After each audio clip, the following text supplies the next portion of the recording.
I first joined in the industry straight out of college, I was really uncertain about my future in technology and my future in this industry.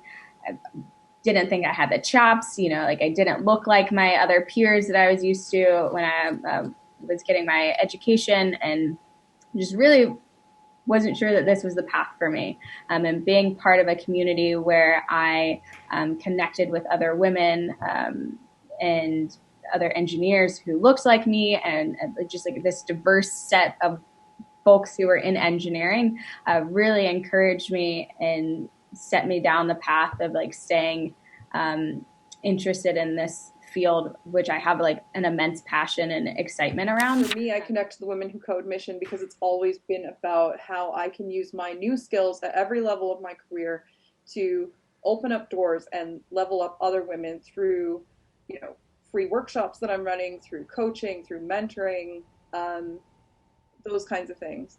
And working with Women Who Code kind of gives me the time and the space to like focus on those things particularly. Personal connects by way of, how I identify, and also aligning to the fact that women bring value to the spaces that they're in a much needed perspective.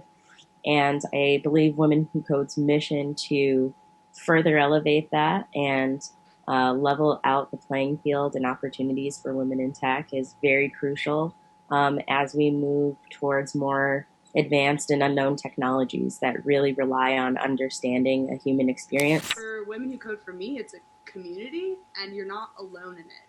And I think that was the biggest piece for me to learn.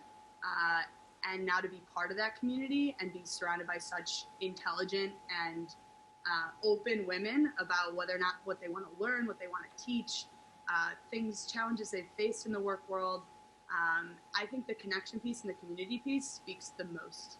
One of the things that I take very seriously is the fact that, we want equal representation. I think that's so important because, as one of the things that I usually talk about previously is that we have representation in entry-level position for women across a lot of software engineering positions. But as time progresses, women get left out. And that there are a lot of factors that play a role here. Maybe they don't have the right skill, or something came up in their personal lives or in their families.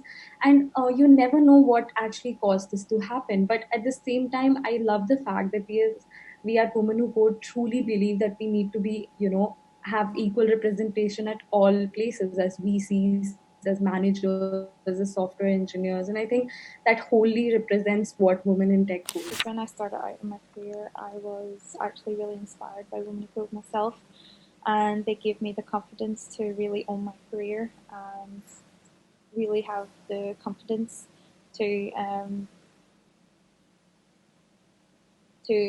believe in myself and really believe that I have the skills to do the job and get the help. I got a lot of help from the Women Who Code community around me. For if I had any questions about my career, there was always someone to help. And ever since that, I made it my mission to help inspire others by connecting with them in many ways and making that one-to-one connection and making